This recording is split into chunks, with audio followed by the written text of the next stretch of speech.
जय हिंद to all of you. एक बार फिर से आपका स्वागत है लक्ष्य मंत्रा में। जी हाँ डियर स्टूडेंट्स, आज हम सभी मैंने आपको अभी लेटेस्ट टॉपिक जो पढ़ाया था उसमें संज्ञानात्मक विकास का सिद्धांत पढ़ाया था, जिसमें कि संज्ञानात्मक विकास क्या होता है, उसके क्या पार्ट्स होते हैं और संज्ञानात्मक विकास का जो जीन पियाजे का कॉन्सेप्ट है वो क्या कहता है, उसके बारे में मैंने चर्चा की थी आपसे।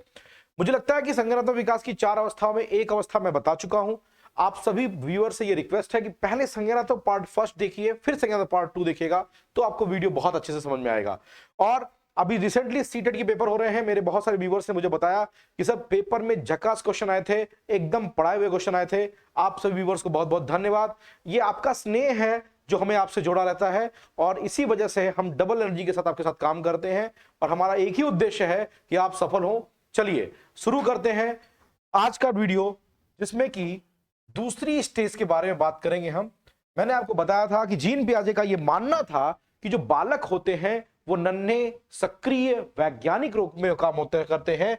जैसा कि इन्होंने कहा है कि जीन पियाजे के अनुसार बालक सक्रिय प्राणी है जो वातावरण से अंतरक्रिया करके खोज द्वारा ज्ञान का निर्माण करता है। यही व्यक्तिक निर्मितवाद है। देखो डियर स्टूडेंट्स, लिख लो एक क्वेश्चन मेरी तरफ से।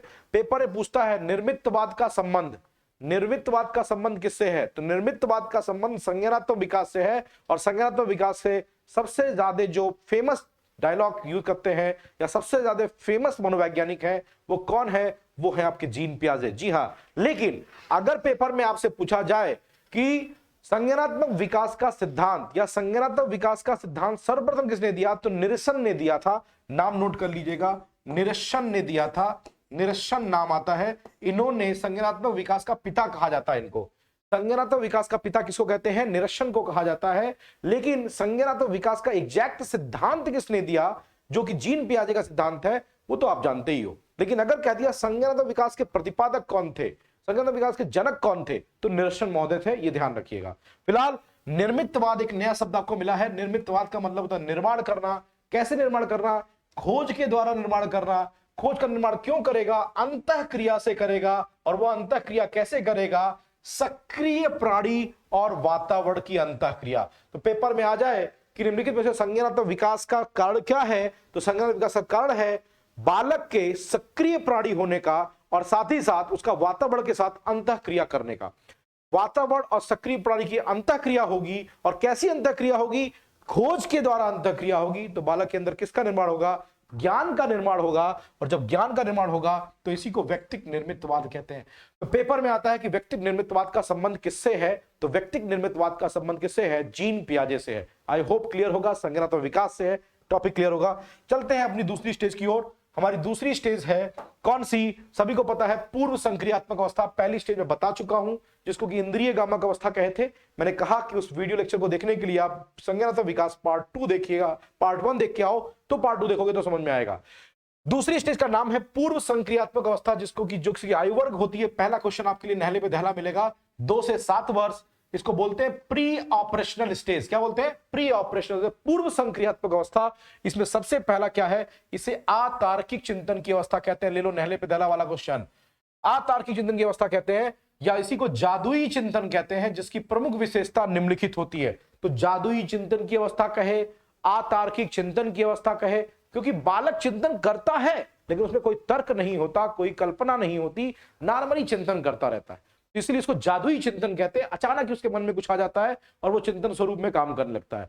तो अतार्किक चिंतन की अवस्था या जादुई चिंतन की अवस्था किसकी है? पूर्व संक्रियात्मक अवस्था की। पहला, जीववाद में विश्वास हो जाता है। देखो यहां जीववाद क्या होता है? जीववाद का मतलब होता है डियर स्टूडेंट्स एनिमिज्म। एनिमिज्म का मतलब होता है कि निर्जीव चीज को सजीव समझना। जैसे आपके घर में कोई छोटा बालक हो, 2.5 साल का, 3 साल का, 4 साल का, तो देखो अगर उसको कहीं चोट लग जाती है फाटक से, बेड से, सोफे से, तो आप अगर उस बेड, सोफे या फाटक को मार देते हो या कहते हो वो चंदा मामा आ रहे हैं, वो सूरज देखो बहुत तेज गुस्साया हुआ है इसलिए लाल हो गया है, तो बालक सच मान बैठता है। इसका मतलब क्या है? बालक निर्जीव चीजों को सजीव मानता है। तो निर्जीव चीजों को सजीव मान बैठना यही कहलाता है सजीववाद। और ये किस अवस्था में होता है? पूर्व संक्रियात्मक अवस्था में है। तो क्वेश्चन आता है जीववाद में किसका विश्वास होता है? उसको एनिमिज्म नाम से पेपर में पूछा जाता है। जैसे कहा आज सूरज क्रोधित है, बालक ये कहता है कि वाकई में चंद आज सूरज मामा बहुत नाराज है, आज चंदा मामा बहुत ठंडा कर रहे हैं। ये क्या मतलब है? बालक निर्जीव चीजों में सजीववाद की बात करता है, तो ये याद रखिएगा, जीववाद का मतलब निर्जीव को सजीव समझना। दूसरा, आत्म केंद्रित अवस्था, ईगो सेंट्रिज्म, बहुत इंपॉर्टेंट है, ले लो भैया, गारंटी है, ये सब क्वेश्चन छपा हुआ मिलता है पेपर में। आत्म केंद्रितता क्या होता है, पूछता है पेपर में। आत्म केंद्रित अवस्था का संबंध निम्नलिखित में से किससे है? तो संज्ञानात्मक विकास के द्वितीय अवस्था पूर्व संक्रियात्मक अवस्था से है। देखो, भाषा विकास के बारे में मैं आपसे थोड़ा सा चर्चा करना चाहता हूं, क्योंकि यहां ये टॉपिक आया है, तो भाषा विकास से टॉपिक से बात कर लेता हूं।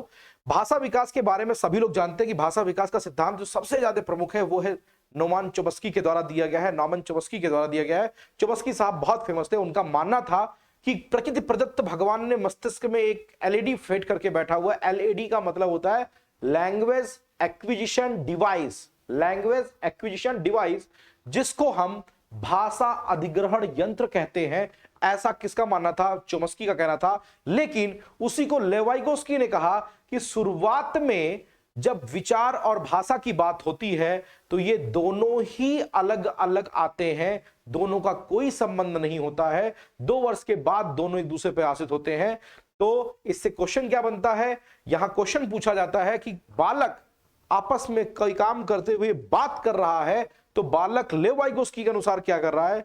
तो अगर बालक अपना काम करते हुए, कपड़ा तह करते हुए, लिखते समय आपस में बात करता है, तो लेवाइगोस्की इसको सामाजिक स्तर पे कहते हैं कि ये व्यक्तिगत वाक है, व्यक्तिगत वाक है, व्यक्तिगत बोलना, स्वयं से बोलना, निजी भाषा उत्थान कहते हैं। ये क्वेश्चन बहुत बार पूछा गया है। दूसरा क्वेश्चन ध्यान दीजिएगा, कहते हैं कि पहले विचार आया या भाषा आई, तो इसके बारे में भी ध्यान रखिएगा। जीन पियाजे साहब ने कहा है कि पहले विचार आया और बाद में भाषा आया, विचार से चिंतन हुआ और चिंतन से भाषा का निर्माण हुआ, ऐसा हमारे जीन पियाजे साहब मानते थे।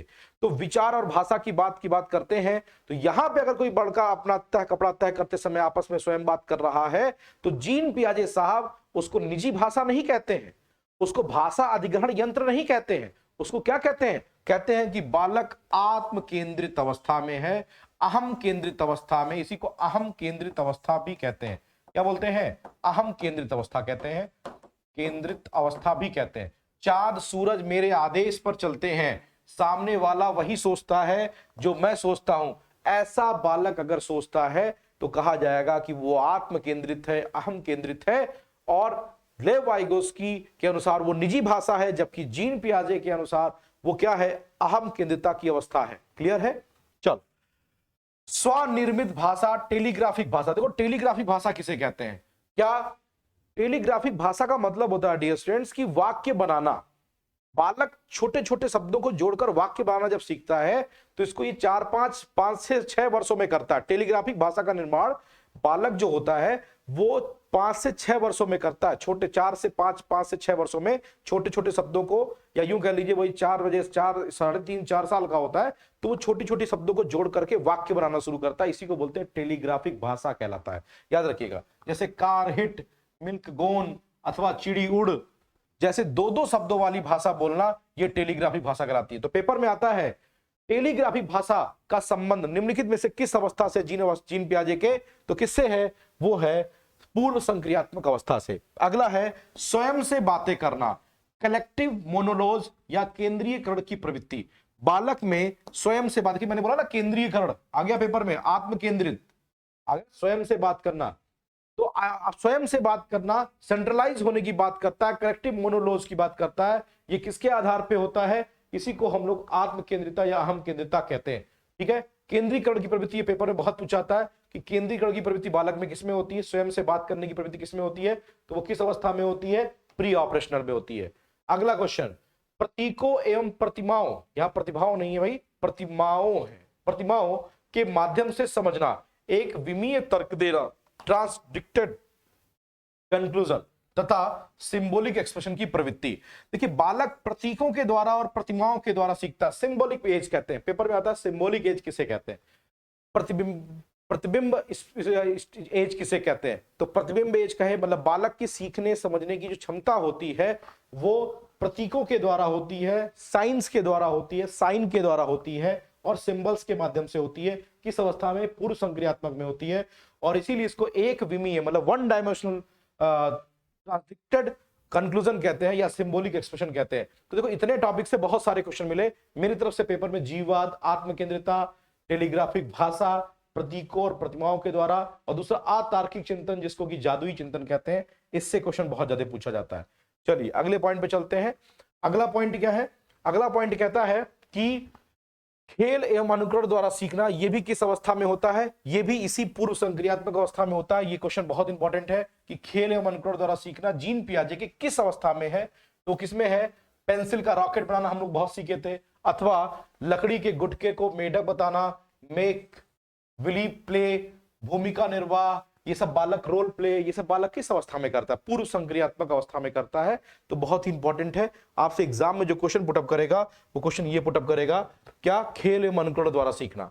जीन पियाजे ने पूर्व संक्रियात्मक अवस्था को भी दो भागों में बांटा है। पहला है पूर्व संकलनात्मक अवस्था या प्री कॉन्सेप्चुअल एज, जिसको कि 2 से 4 वर्ष के में बात करते हैं, 2 से 4 वर्ष, और अंतःदर्शी या अंतः प्रज्ञा अवस्था कहते हैं, 4 से 7 वर्ष होता है। तो यहां इस बात को समझना बहुत जरूरी है, यहां इस बात को जानना बहुत जरूरी है। जीन पियाजे का मानना था पूर्व संक्रियात्मक अवस्था में कि पूर्व संकलनात्मक अवस्था मतलब कि जो पूर्व संक्रियात्मक अवस्था है, इसमें 2 अवस्था है। पूर्व संकल्पनात्मक अवस्था जो कि 0 से 2 वर्ष आती है, और दूसरा अंतःदर्शी या अंतः प्रज्ञा अवस्था होती है जो कि 4 से 7 वर्ष होती है। ये क्वेश्चन बहुत इंपॉर्टेंट है क्योंकि आप सीधे सीधे क्वेश्चन पूछना बंद कर रहा है भाई पेपर में। ठीक है, अभी सीटेट में क्वेश्चन आया था, स्कीमा से क्वेश्चन आया था। ठीक है, तो क्वेश्चन पूछने का तरीका बदल रहा है, तो हमें भी बदलना पड़ेगा। तो जनरल तो सभी जानते हैं पूर्व संक्रियात्मक 2 से 7, लेकिन पूर्व संक्रियात्मक में भी 2 स्टेज है। कौन सी? पहला पूर्व संकलनात्मक जिसको कि प्री कॉन्सेप्चुअल स्टेज कहते हैं, और एक अंतःदर्शी अंतः प्रज्ञा अवस्था जिसको कि इंट्यूटेटिव स्टेज कहते हैं, जो कि 4 से 7 वर्ष होती है। तो याद रखिएगा 2 स्टेजेस हैं। किसमें? दूसरी वाले में। आइए देखते हैं इनके बारे में डिटेल। पहला क्वेश्चन है, कुछ अलग से क्वेश्चन मैं आपको बताने जा रहा हूं। पहला है अनुत्क्रमणीयशीलता या अनुत्क्रमणशीलता क्या होती है, या इसी को बोलते हैं पलटावी चिंतन की कमी पाई जाती है इस अवस्था में बालक में। देखो पूछता है किस अवस्था में बालक में पलटावी चिंतन की कमी पाई जाती है? अनुत्क्रमणीय। देखो एक प्रोसेस होता है कि ये ऐसे गया फॉरवर्ड और फिर वापस चला आया, तो इसको बोलते हैं कि ये उत्क्रमणीय है, मतलब कि पलटावी है। लेकिन एक बार ये फॉरवर्ड गया फिर ये बैकवर्ड वापस नहीं आ रहा, तो इसको बोलते हैं अपलटावी है। तो यहां कह रहा है पलटावी चिंतन की कमी, मतलब इसी को अपलटावी अवस्था भी कहते हैं। इसको इरिवर्सिबिलिटी और लैक ऑफ रिवर्सिबिलिटी थिंकिंग कहते हैं। देखो रिवर्सिबिलिटी बोला ना, इरिवर्सिबिलिटी, इसको बोल देता है पेपर में जो क्वेश्चन पूछता है अपलटावी चिंतन किस अवस्था में होता है। ध्यान देना, ये क्वेश्चन बहुत ही इंपॉर्टेंट है। अपलटावी चिंतन या इरिवर्सिबिलिटी या लैक ऑफ रिवर्सिबल थिंकिंग, बालक रिवर्ट होकर बातों को नहीं सोच पाता, केवल फॉरवर्ड चलता है, लेकिन फॉरवर्ड और बैकवर्ड दोनों नहीं चलता। किस अवस्था में? पूर्व संक्रियात्मक में। तो पेपर में अगर पूछ ले अपलटावी चिंतन किस अवस्था में पाया जाता है, या किस अवस्था में पलटावी चिंतन की कमी पाई जाती है, दोनों क्वेश्चन है, कंफ्यूजन में मत रहिएगा। पहला, इसी को अनुत्क्रमणीयशीलता भी कहते हैं। पलटावी चिंतन के आशय उल्टा या पलट कर सोचने से है। उदाहरण के लिए यह समझना कि अगर 4 गुणे 2 बराबर 8 है, तो 8 भागे 2 बराबर कितना होगा? 4 होगा। अगर ये बालक समझ पाए तो हम कहेंगे कि बालक में पलटावी चिंतन है। लेकिन ये दुर्भाग्य है, मतलब कि जीन पियाजे साहब का मानना है कि जब बालक 2 से 7 वर्ष की उम्र में होता है तो ये काम नहीं समझ पाता कि 4 गुणे 2 8 होता है और 8 भागे 2 4 होता है। ये पलटावी रूप से नहीं सोच पाता, मतलब पलटावी चिंतन की कमी होती है या अपलटावी चिंतन होता है। किस अवस्था में? पूर्व संक्रियात्मक अवस्था में। ये क्वेश्चन हूबहू पेपर में आता है, इस पे फोकस करिएगा। तो अगर मान लीजिए पेपर में दे दिया कि एक बालक उलट पुलट कर सोच लेता है, तो फिर वो पूर्व संक्रियात्मक में नहीं है। नहीं सोच पाता है तो पूर्व संक्रियात्मक में, सोच लेगा तो अगली वाली स्टेज में चला जाएगा। ये ध्यान रखिएगा, ठीक है।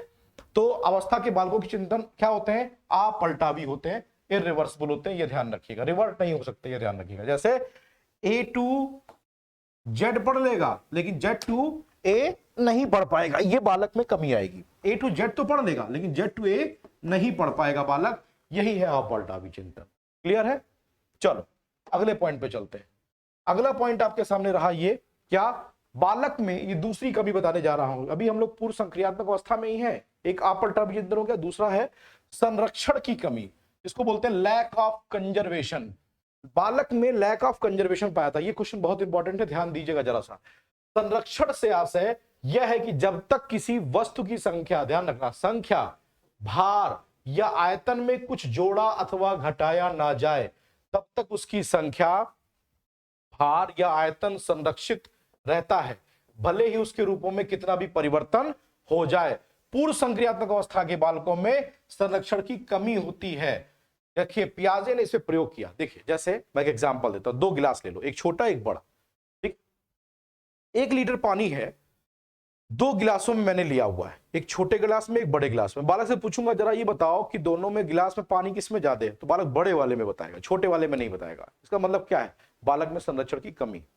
ठीक है, तो संरक्षण की कमी है, इसका मतलब क्या, बालक भार, आयतन, इन सबको क्या कर रहा है, उसकी क्वांटिटी के हिसाब से मेजर कर रहा है, लेकिन ऐसे ऑब्जर्व नहीं कर पा रहा। तो ये वर्डिंग याद रखिएगा, ये हुबहू क्वेश्चन आता है कि जब तक बालक किसी वस्तु की संख्या, भार अथवा आयतन में कुछ जोड़ा अथवा घटाया ना जाए तब तक उसकी संख्या, भार अथवा आयतन संरक्षित रहती है। बालक ये ना समझ पाए तो उसे क्या बोलते हैं हम लोग, उसे हम लोग कहते हैं कि उसमें संरक्षण की कमी है। अब प्रयोग किसने किया, पियाजे ने किया। जैसे उदाहरण क्या किया, उन्होंने बताया कि इस अवस्था को बालकों के सामने अगर 2 कांच के बर्तन लिए जाए जिनमें समान मात्रा में कोई द्रव्य भरा जाए, तो उनमें से एक बर्तन का लिक्विड चौड़े आकार के बर्तन में पलट दिया जाए, तो बालक कहता है कि लंबे बर्तन में चौड़े बर्तन से ज्यादा मात्रा में लिक्विड है। जैसे मैं आपसे एग्जांपल देता हूं, 2 कांच के गिलास लिया मैंने, दोनों में पानी भरा हुआ है बराबर बराबर, ठीक है।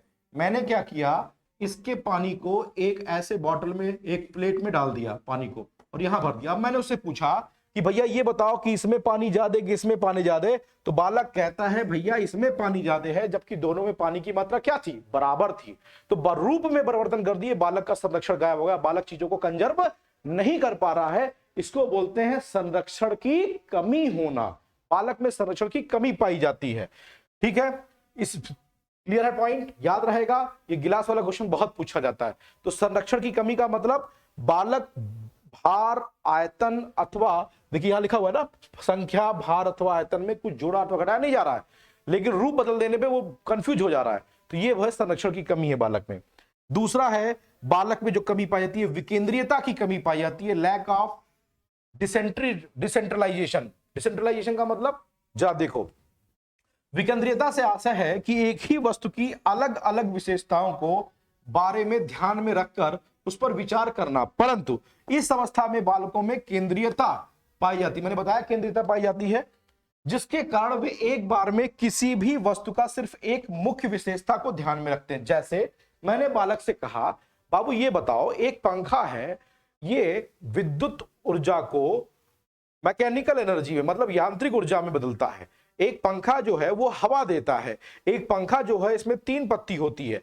बालक क्या क्यों लिया, भैया पंखा हवा देता है, यही याद रखेगा, बाकी चीजें भूल जाएगा। ये क्या है, बालक क्या है, केंद्रित है, केवल पंखे की हवा के बारे में सोच पा रहा है, बाकी और गुणों के बारे में नहीं सोच पा रहा है। तो कहा जाता है बालक के अंदर केंद्रीयकरण की कमी है, मतलब विकेंद्रीयता है। समझ में आया कि नहीं है। पेपर में क्वेश्चन क्या पूछता है, सुनिएगा। 3 चीजें मैंने बताया। पहला बताया पलावटी चिंतन, देखो पलावटी चिंतन की कमी या अपलावटी चिंतन की अवस्था, ये पूछेगा तो पूर्व संक्रियात्मक, ठीक है। दूसरा आपके सामने संरक्षण की कमी, संरक्षण की कमी किस अवस्था में होती है, पूर्व संक्रियात्मक अवस्था। तीसरा विकेंद्रीयता की कमी, मतलब केंद्रीयता की प्रेजेंटी, मतलब केंद्रीयता होता, बालक केवल एक बार में एक ही गुण याद रखेगा, बाकी चीजें भूल जाएगा। ये किस में होता है, ये होता है आपके कहां पे, विकेंद्रीयता की कमी किस में आती है बालक में, पूर्व संक्रियात्मक। जितनी यहां कमियां हैं वही अगली अवस्था में गुण हो जाएगा, ये याद रखिएगा, बहुत इंपॉर्टेंट पॉइंट है, ये ध्यान रखिएगा। चलिए सर अगले पॉइंट पे चलते हैं। अगला पॉइंट बताता है आपके लिए मूर्त संक्रियात्मक अवस्था, मतलब कि 7 से 11। मैंने जो आपको पॉइंट्स बताए वो आपको याद होगा, 7 से 11 मूर्त संक्रियात्मक अवस्था बोलते हैं इसको। इसमें क्या है, जीन पियाजे ने इस अवस्था के बारे में सर्वाधिक कार्य किया, ये ध्यान रखिए, ये भी क्वेश्चन है। इसे वैचारिक क्रिया की अवस्था कहा जाता है, जिसकी मुख्य विशेषताएं निम्नलिखित है, ठीक है। वैचारिक क्रिया की अवस्था याद रखिएगा, बहुत इंपॉर्टेंट है, वैचारिक क्रिया की विचार आने लगते हैं बालक में। मूर्त अवधारणाओं की पहचान, मतलब कि चीजों को देख करके सीख जाता है। तार्किक चिंतन एवं विचारों में क्रमबद्धता बालक में आ गई है, देखो ये बहुत इंपॉर्टेंट है। जब किस अवस्था में बालक तर्क के आधार पर चिंतन करना आरंभ करता है, तो मूर्त संक्रियात्मक में करता है। बालक में तार्किक चिंतन को क्रमबद्ध करने की एक स्टेज आ जाती है और संधारण या संरक्षण की क्षमता आ जाती है। देखिए संरक्षण की कमी कहां थी, वहां पे। मतलब अब गिलास वाला पानी पलटोगे तो कहेगा नहीं भाई पानी दोनों में बराबर है। अब ये नहीं कहेगा कि पानी जो प्लेट में रखे हो वो कम है और गिलास वाला ज्यादा है, क्योंकि वो जानता है दोनों बराबर पानी रखा था। ठीक है, तो संरक्षण की जो वहां कमी थी वो यहां पे क्षमता आ गई। वहां विकेंद्रीकरण नहीं था, यहां विकेंद्रीकरण हो जाएगा। मतलब अब वो पंखे का ये भी बताएगा कि पंखा हवा भी देता है, पंखे में 3 पत्ती भी होती है, ये सब बताएगा। ये विकेंद्रीयता आ गई बालक में। लेकिन ऊपर वाले में क्या था, पूर्व संक्रियात्मक में बालक में विकेंद्रीयता नहीं थी, वो सिर्फ इतना बताता कि भैया हवा दे सकता है। एक चीज बताएगा, सेंट्रलाइज था, केंद्रीय था, विकेंद्रित नहीं था। यहां विकेंद्रित हो गया। तो विकेंद्रीयता का गुण कहां पाता है, मूर्त संक्रियात्मक। व्युत्क्रमणशीलता चिंतन या उत्क्रमणशील चिंतन या फिर पलटावी चिंतन की अवस्था पाई जाएगी। मतलब अब बालक 4 गुणे 2 को 8 भी बताएगा और 8 भागे 2 को 4 भी बताएगा। बालक में पलटावी मतलब ए से जेड भी बताएगा और जेड से ए भी बताएगा, ये दोनों बताएगा बालक। तो उसको उत्क्रमणीय चिंतन, उत्क्रमणशीलता चिंतन, व्युत्क्रमणशील चिंतन, पलटावी चिंतन भी कहते हैं। विपरीत क्रम में सोचना सीख लेगा बालक मूर्त संक्रियात्मक अवस्था में। ये तीनों ही बहुत इंपॉर्टेंट है, ध्यान रखिएगा भाई, बहुत इंपॉर्टेंट क्वेश्चन है सब। चलिए अगला, इस अवस्था में मतलब कि मूर्त संक्रियात्मक अवस्था में कुछ महत्वपूर्ण संप्रत्यय विकसित हो जाते हैं, जैसे संरक्षण, लगा लो टिक, बहुत इंपॉर्टेंट है। संबंध, रिलेशन के बारे में। तीसरा वर्गीकरण करना, बहुत इंपॉर्टेंट है एग्जाम के लिए। पंक्तिबद्धता मतलब सीक्वेंस से चीजों को लगाना सीख जाएगा, क्रम से लगाना से पंक्तिबद्धता आ जाता है। दूसरा उत्क्रमणीयता, रिवर्सिबिलिटी आ जाती है। सारे पॉइंट्स इंपॉर्टेंट है। पहला संरक्षण, संरक्षण बताया मैंने, द्रव्यमान, क्षेत्रफल, आयतन, इन सब के बारे में वो आसानी से समझ जाएगा। संबंध रिलेट करना सीख जाएगा क्योंकि बालक चिंतन करना प्रारंभ से कर दिया।